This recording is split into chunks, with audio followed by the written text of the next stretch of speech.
Policisti pozivajo osumljence, naj se ustavijo, vendar osumljenci ne upoštevajo ukaza. Eden od njiju je začel streljati proti službenim psu, medtem ko je po drugi streljal ukaza in je napadel policista s palico.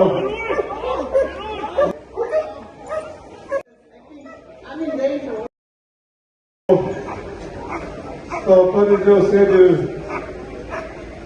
pod nadzorom, druga patrulja je opazila vozilo, ki je bežalo s kraja.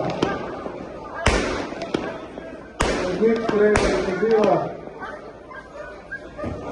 zaradi česar je voznika službenega psa spustila službenega psa brez nagobčnika. Drugi storilec pa je iz prtljažnika poskušal pobegniti službenega psa z nagobčnikom.